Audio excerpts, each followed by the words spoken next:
Ya, bueno, está bien. Ya está el señor Gabriel León listo y dispuesto para iniciar su columna de día viernes. Tenemos ciencia y tenemos presentación particular y todo eso. Bueno, esta música es la presentación. ¿Cómo estás, Gabriel León? Bienvenido. Viernes. ¿Estás con nuevo peinado, Gabriel León? No, es el peinado tipo metro. Acaba de salir de un torbellino ahí en...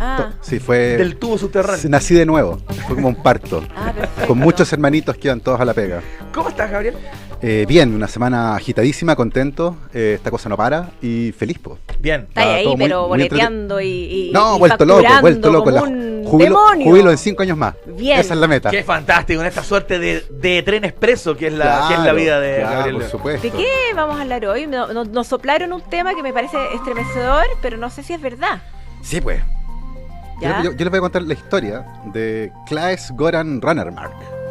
¿Quién es? Claes Goran Rannermark es un trabajador de la planta nuclear de Forsmark, que es la segunda más grande de Suecia. ¿Ya? Y el lunes 28 de abril de 1986, este señor Claes, trabajando en Suecia, en la planta nuclear, salió del baño, va caminando por el pasillo y le suena una alarma de emisión de radiación. Y es como... A él le suena.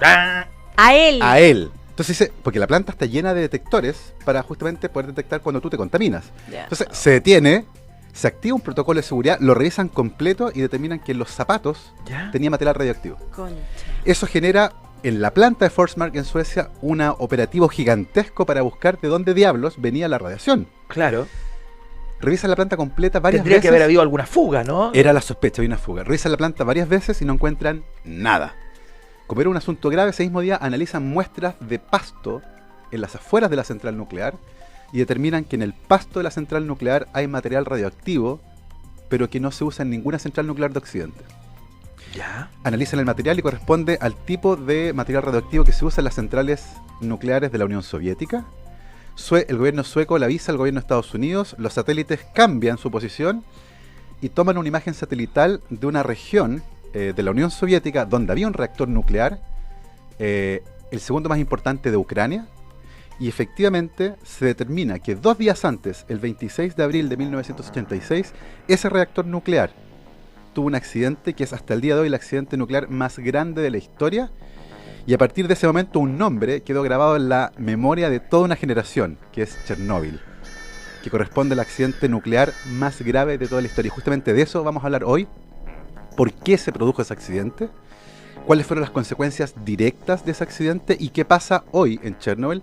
Y toda esta conversación a propósito de una serie que se estrenó en HBO la semana pasada, Claro.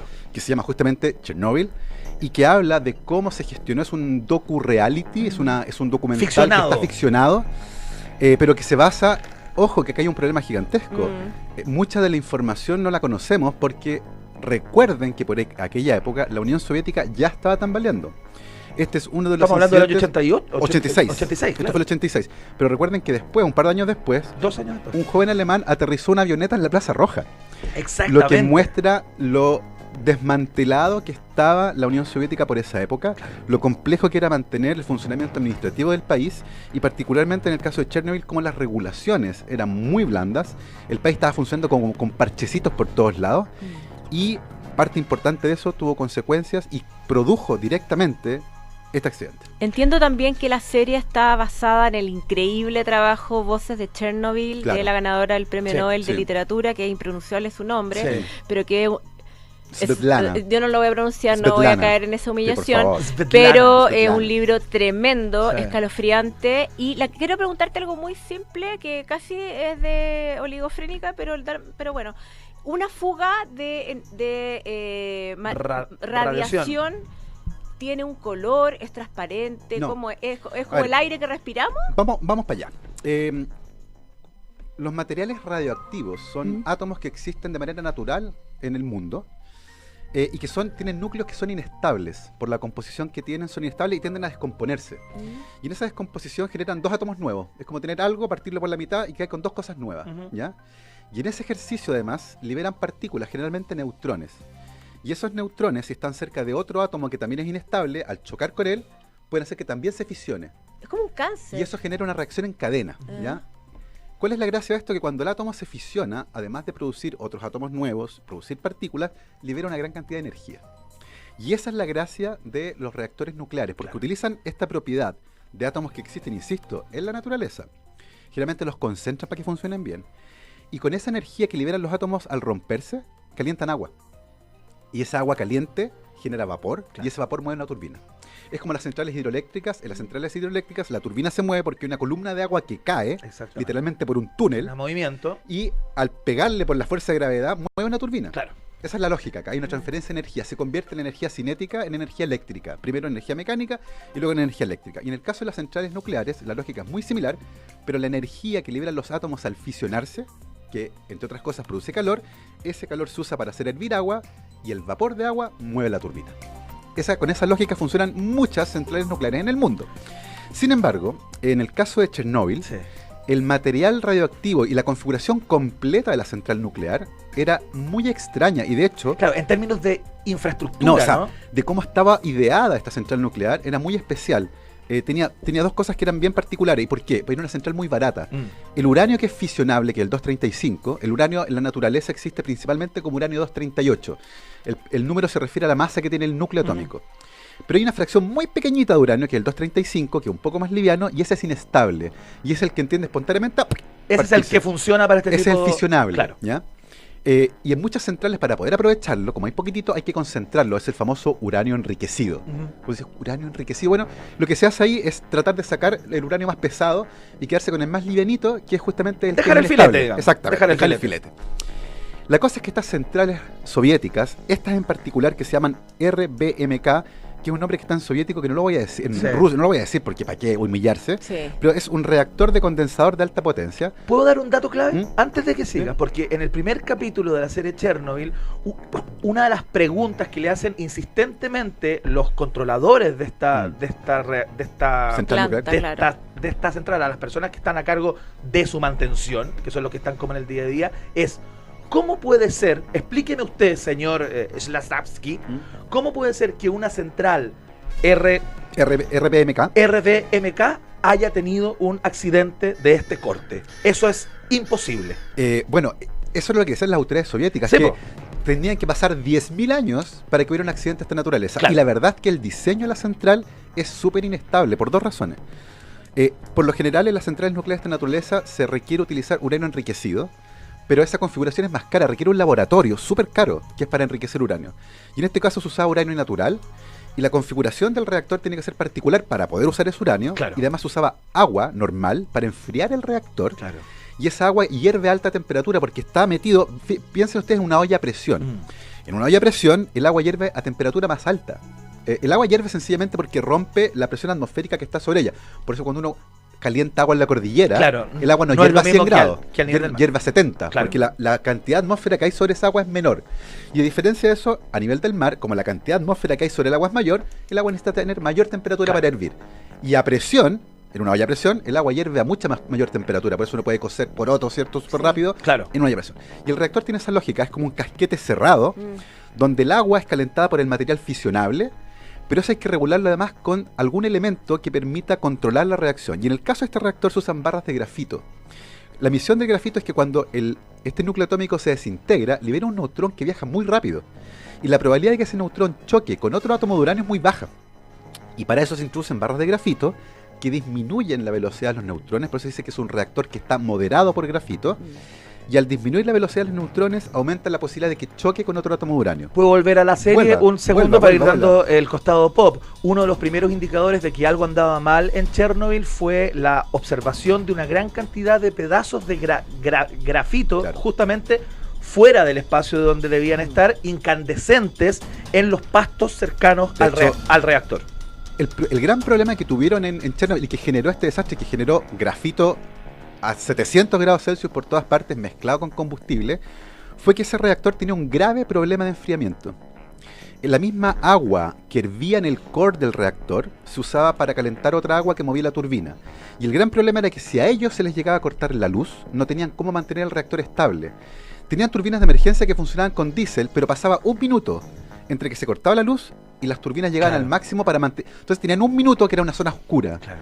Y habían hecho varios ensayos porque ellos, los técnicos tenían la hipótesis de que el movimiento residual de la turbina, más el vapor acumulado en el reactor, podía mantener funcionando. Permitía salvar ese minuto. Exactamente. ¿No? O sea, con eso llegamos, como cuando uno llega con el olorcito de la benzina a la con bomba. Lo que queda en la cañería. Y llegáis con el movimiento y llegáis justo. Una Entonces, mega irresponsabilidad. Exactamente. No, es una cosa, pero. En una comunidad más que no es que sea un peladero. Esto está a 100 kilómetros de Kiev. Sí, exactamente. No está en el, no sé. En el descampado mismo. Descampado.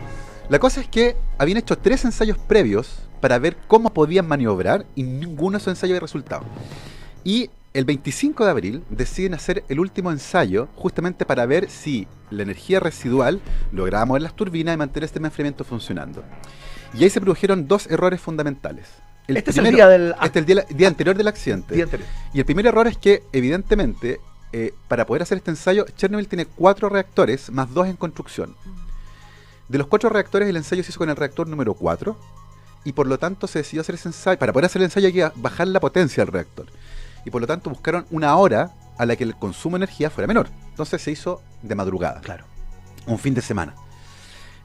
Pero al hacerlo de madrugada, el turno que estaba trabajando era el turno de noche, que tiene menos demanda energética y por lo tanto gente menos experimentada. Ese fue el primer error. El grupo B. El grupo B. Y el segundo error fue que no estaba el ingeniero a cargo de la planta cuando se hizo el ensayo. O sea, no estaba el que sabía más, claro. No estaba en ese lugar. De hecho, esa persona llega. Esa persona llega después. Especialmente a propósito del... O sea, hay comentado 3 grandes barbaridades. O sea... y esto déjame contextualizarlo. En 1986 estamos hablando de la Guerra Fría. Claro. Estamos hablando cuando era muy común, digamos, la conversación de la actualidad estaba atravesada siempre por el botón rojo. El botón rojo claro, era el teléfono rojo, el botón rojo, el miedo de quién va a apretar el botón. Tanto así que yo diría que Hiroshima y Nagasaki estaban aquí en el consciente, no ni siquiera en el pasado, en el consciente. Las películas que se veían sí, claro. en ese minuto, la ficción que se veía, eran películas como El día después. Todo giraba en torno a la bomba nuclear, la bomba atómica. Por lo tanto, en ese contexto de terror, o sea, es que ocurre lo que tú vayas a relatar. En los años 60, las encuestas que se hacían en Estados Unidos de la posguerra, había una pregunta bien particular que decía: ¿a quién le tiene más miedo usted? Y en primer lugar siempre estuvo a la guerra nuclear. Claro. Se tomó el imaginario colectivo para siempre ese hecho. La cosa es que comienza este ensayo, ¿ya? Y parte del ensayo incluye además apagar los sistemas de seguridad. O sea, tenemos ya 4 cosas. Ojo que este diseño de planta, la RBMK, fue el único diseño de planta nuclear soviética que no fue copiado en ninguna parte del mundo. Por lo malo que era. Lo malo. Todos los expertos en energía nuclear coincidían que este era lejos el peor diseño de planta que tú podías tener. Pero era barato. Claro. Permitía generar energía con un horario empobrecido, algo que no todas las centrales permiten hacer. Comienza el ensayo entonces finalmente el 26 de abril a la 1 de la mañana. Se eliminan los sistemas de seguridad, se baja la potencia del reactor. Y cuando tú bajas la potencia del reactor, ocurre el peligro que el reactor produzca xenón, que es un gas, que termina por apagar completamente el reactor. Y eso genera un problema gigantesco. Y aparentemente la potencia del reactor bajó muchísimo. ¿Ya? Y al tratar de revertir esto, quitaron todas las barras de grafito que regulaban el funcionamiento del reactor. Y eso produjo una reacción en la que el reactor comenzó a desestabilizarse. Y en un momento deciden insertar las barras de grafito y eso genera una estabilidad completa del núcleo del reactor, que está, ojo, es un casquete a presión, donde el combustible radioactivo, que es uranio 235 principalmente, la reacción calienta agua, pero todo eso está cerrado al vacío. Claro. Y en ese momento la presión dentro del reactor sube, empieza a hervir el agua que está cerca del combustible, y esa presión acumulada hace que el reactor estalle. Ocurre una primera explosión el 26 de abril, a la 1 de la mañana, 23 minutos y 58 segundos, eso está en la bitácora de la planta. Claro. E inmediatamente después una segunda explosión que destruye completamente el reactor número 4. Y el problema de esa explosión es que el combustible radioactivo, uranio 235, más todas las otras porquerías radioactivas que se van formando en el proceso, más las barras de grafito a 700 grados, salen disparadas de la central. Sin redes Y sociales. se genera, sin redes sociales, y se genera además... Sí, no, total, sin para redes poder sociales para decir, avisar. nada. Y ojo, el gobierno de la Unión Soviética lo tapó completamente, Claro. no le avisaron a nadie. Claro. Y de hecho, 5 minutos después de que se gatilla la alarma de incendio, llegan los bomberos a combatir un incendio normal. Exactamente. Sin ningún material de protección, sin que nadie les avisara qué diablos había ocurrido. Había un pueblo que es Pripyat, que está a 3 kilómetros de la central, que de hecho era una ciudad dormitorio para la gente que trabajaba. Y básicamente lo que ocurre ahí, llegan los bomberos y se topan con que la central, el reactor número 4, había colapsado por completo.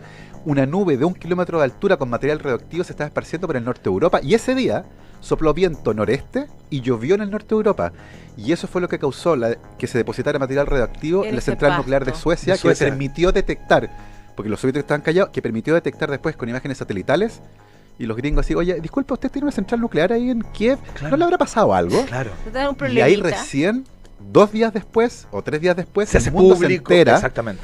Se entera de esto, comienza la evacuación de las personas. Está muy bien dibujado esto que tú estás planteando en el primer capítulo de la serie Chernobyl. El trabajo de bomberos, de hecho, el hilo conductor del primer capítulo lo lleva uno de los bomberos que es citado de urgencia a las 2 de la mañana aproximadamente para partir con el resto de sus compañeros a apagar este incendio, mientras su mujer en estos edificios que tú describes, lugar donde vivían, mira esta columna de humo sin saber qué está pasando. Imagínense, en Voces de Chernobyl, el libro también está muy bien descrita esa situación de que inocentes van de inocentes sin ninguna protección, van a apagar un simple incendio y luego además se transforman en portadores y como si fuera un virus o una pandemia, digamos, le pegan, por decir una palabra vulgar, contaminan a otras personas y bueno, lo que pasa en la tierra, lo que pasa en el aire, lo que pasa con los seres humanos y los animales.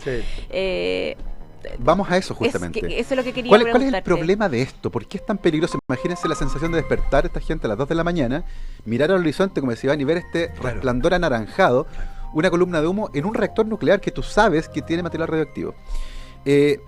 Parte importante de lo que emiten estos átomos radioactivos cuando se descomponen es energía. Principalmente rayos gamma y partículas ionizantes. ¿Qué quiere decir que sean partículas ionizantes? Que al pegarle a los átomos le quitan electrones y desestabilizan la estructura de las moléculas y esas moléculas finalmente terminan por degradarse. Eso es lo que ocurre, por ejemplo, con el ADN. Eso es lo que ocurre con las proteínas y con todos los componentes celulares. Estos han tomado sol hasta quedar rojos. Sí, pues. Ese también es un tipo de radiación que es ultravioleta. Y produce daño en el ADN, genera mutaciones en el ADN, daña los tejidos, por eso hay inflamación y color rojo. En el caso del material radioactivo, esto es muchísimo más rápido porque emite un tipo de energía que es mucho más dañina, como los rayos gamma, y partículas que vienen del núcleo atómico, partículas alfa y partículas beta, que también pueden dañar a las moléculas que forman nuestro cuerpo. Y eso produce muerte celular inmediata, daño en el ADN que produce cáncer en el largo plazo, pero principalmente destrucción de tejidos. Por eso uno ve en las películas de repente la gente que se expone a la radiación termina con quemadura y dice, ¿por qué quema esto? Bueno, igual como quema el sol, pero mucho más rápido porque la emisión es más fuerte, son rayos gamma. Bueno, y ahí están todos esos hospitales llenos de personas con mutaciones genéticas que uno dice, ¿qué es esto? ¿Cómo puede ser posible? Varias generaciones, no sé cuántas, pero varias. Ahora, ojo, en ese sentido, el uranio es el menos peligroso de todo. Lo que había acá en esta central, lo menos peligroso de todo. Porque el uranio tiene una vida media. La vida media quiere decir, si tú tienes 1000 átomos de algo, y la vida media es 1 año, después de 1 año, de esos 1000 átomos te quedan 500. Y después de 1000 años, después de 1 año más, te van a quedar 250. ¿Ya? La vida media se refiere a la cantidad de tiempo que tiene que pasar para la mitad de esos átomos se hayan desintegrado. ¿Ya? Pero el uranio tiene una vida media de como 700 millones de años. La reacción ocurre porque está acelerada por los neutrones. Es una reacción en cadena que está controlada. Pero se producen otros materiales que sí tienen vidas medias muy altas y eso quiere decir que emiten mucha energía. Por ejemplo, el cesio-137, que es probablemente el más peligroso de todos. Porque el cesio-137, que es un material radioactivo, tiene una vida media de 30 años. O sea, pasan 30 años para que la mitad de los átomos se descompongan, que es una vida media muy compleja, porque emite suficiente energía, pero además permanece mucho tiempo en el suelo, o sea, contamina mucho. Gabriel, y una persona que ha sido expuesta a estos materiales, ¿queda como un agente contaminante por todo ese tiempo? O sea, hasta que muera, digamos. Cuando yo estudié en la Universidad Católica, tuve un ramo que se llamaba Laboratorio Clínico, donde, entre otras cosas, veíamos medicina nuclear. Y nuestro profesor de laboratorio clínico había tenido un accidente en una central nuclear y él estaba contaminado con radiación y tenía que hacerse todos los años un perfil de radiación para ver cómo estaba la vida media, y él nos decía casi como en broma que él siempre le decía a su esposa que al dormir con él la estaba irradiando a ella permanentemente. Él estaba contaminado y efectivamente eso queda porque muchos de estos átomos radioactivos se encuentran en un lugar en el cuerpo. Por ejemplo, el cesio-137 es muy soluble y se acumula en los músculos. ¿Quiere decir que entonces que eso se transformó en un gueto de personas que no podían salir de esa zona en busca de salud o de nueva vida? Lo que pasa es que ahí lo que hay que hacer es rápidamente sacar a la gente, que fue la reacción tardía del gobierno soviético, porque efectivamente hubo un operativo gigantesco que en total evacuó unas 300.000 personas. No eran ciudades muy grandes, Pripyat y Chernobyl, que estaban un poquito más lejos, no eran muy grandes. Pero los alrededores era campo, y los alrededores vivía mucha gente. En total, 300.000 personas fueron evacuadas. Los impactos de la radiación por yodo 131, que también es peligrosísimo porque el yodo se acumula en la tiroides. Y a la gente le empezaron a dar pastillas de yoduro de potasio para que se comieran una tracalada de yodo que saturara la glándula, cosa que si respiraban o ingerían yodo 131 no se les acumulara porque ya estaba ocupado por el otro yodo. Claro. Y esas pastillas se distribuyen generalmente en estas zonas, pero sin embargo mucha gente que acumuló cantidades de yodo importantes y hay miles de casos de niños que eran de la zona que desarrollaron cáncer de tiroides por la presencia de yodo radioactivo en la tiroides. Y ojo, el año 2016, o sea, un montón de tiempo, 30 años después de este accidente, hace 3 años, los renos en Noruega comenzaron a ser detectados en ellos una cantidad gigantesca de radiación. ¿Y esto por qué se detectó? Porque en Noruega hay una tribu que son los Sami, que viven de la ganadería de los renos. Y el gobierno noruego había detectado que los renos comían algunos tipos de plantas que habían sido contaminadas por el material radioactivo de Chernóbil. Y la cantidad de radiación en los renos había subido por sobre los niveles permitidos por el gobierno noruego. Pero eso ponía en peligro la subsistencia de los Sami. Y el gobierno levantó un poco el nivel para que ellos pudieran seguir vendiendo la carne, porque si no iban a colapsar. Pero el 2016 este nivel superó en 5 veces el permitido. ¿Qué pasó tanto tiempo después de Chernóbil? Resulta que ese año en particular, por las condiciones climáticas, creció un tipo de hongo que había acumulado una cantidad gigantesca de material radioactivo.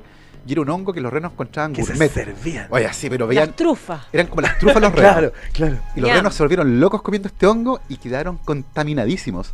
Al punto en que el gobierno noruego tuvo que prohibir la venta de esa carne. Y los pobres Sami que viven de esto tuvieron que liberar a los renos de la naturaleza porque ya no los podían vender. O sea, 30 años después, los efectos de esto todavía siguen. Y la parte más heavy... Más la devastación que ocurrió. El bosque rojo, por ejemplo. Claro. Un bosque completo que se encuentra al oeste de Chernóbil murió de la noche a la mañana. Estamos viendo imágenes en este momento. Y generó un bosque de árboles completamente muertos que adquirieron un color rojo. Evidentemente la vida animal alrededor de la central nuclear desapareció. Había zonas del bosque donde uno no escuchaba ni un ruido. Imagínense caminar por un bosque y no escuchar ni un ruido, ni pájaros, ni nada. Pero 30 años después, aparentemente eso ha cambiado. Hay informes contradictorios aquí, ojo, pero se ha detectado la presencia de vida animal silvestre en los alrededores de Chernobyl y en una cosa que puede parecer tremendamente paradójica, hay algunos investigadores que dicen que la presencia de seres humanos en Chernobyl es más dañina que la radiación y como prueba de ello han proliferado animales silvestres que antes no se encontraban porque si bien hay radiación, los que se fueron fuimos nosotros. Y aparentemente, y esto es muy triste, parece que para los animales nosotros somos peores que la radiación.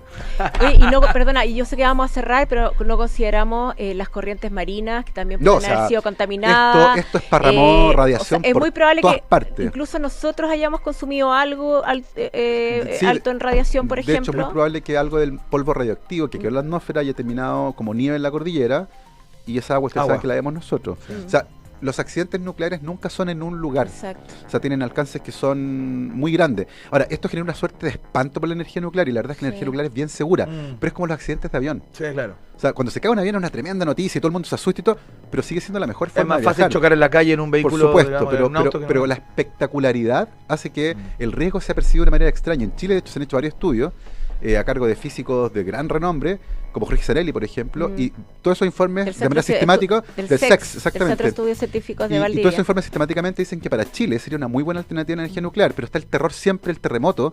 Mucha gente dice lo de Fukushima. En Fukushima lo que mató al reactor no fue el terremoto, fue el maremoto. Ahí fue donde estuvo Garay rescatando a los X-Men. Exactamente. Gabriel León, señoras y señores, columna impresionante en el día de hoy sobre... Me avisaba Jorge que hoy día se estrena el segundo capítulo en HBO. Hoy día se estrena el segundo capítulo. Que ya tiene que ver con la respuesta del gobierno soviético, cómo trataron de mantener esto lo más piolita posible. Son como 4 capítulos solamente, ¿no? Son 5 capítulos. Termina la primera semana de junio, como todo HBO semanalmente por entrega. Exactamente, así que si la pueden ver, Gabriel. veanla. Yo creo que es una forma muy bonita de enterarse, sobre todo los más chicos, Sí.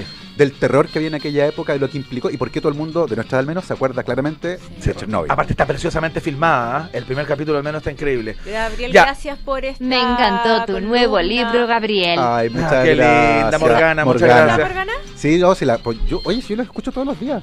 Ah. Yo me levanto a las 6:30 a hacer desayuno todos los días y, Y lo primero que pones hago, en la radio. me agarro la colita de la música y 7 de la mañana, cuando Iván siempre se equivoca y dice que está en la contienda No, anticipada. eso pasa una vez al mes. Sí, no, por favor, irrita que se queja de algo. Sí, claro. La marquesa del desencanto. La marquesa del por favor. desencanto. Sí, viste, si los tengo súper cachados. Genial. Querido Gabriel León, muchas gracias por la columna del día de hoy, impecable. Sí. Recuerden ver Chernobyl, Y HBO. emotiva y evocativa. Me trasladé a esa época. Rita Cox, muchas gracias por esta Sí, semana. estuvo entretenida esta semana. Muy entretenida. Buen fin de semana, yo les quiero desear. Y como tengo que aprovechar este espacio, mañana sábado voy a ¿Ya? estar en la Queleo de Peñalolén haciendo una pequeña charla y firma de qué son los mocos. A mediodía, así que si andan por ahí, bienvenidos. Ah, bacán. Lo podríamos poner en nuestro sitio para supuesto. Una localización de dónde está la librería. en Ahí cuestión. estaremos. Muchas gracias, Mira, Morgana. Morgana, qué Está fantástico. como tirando los cortes, Morgana. Sí, Gabriel, está como liberada, chino. está como liberada. Sí, está como liberada. Sí. Ya, muchas gracias a Houston allá. Nos vamos directo a World Café siguiendo con el tren de la 97.7. Hasta el lunes. Buen fin de. Chao.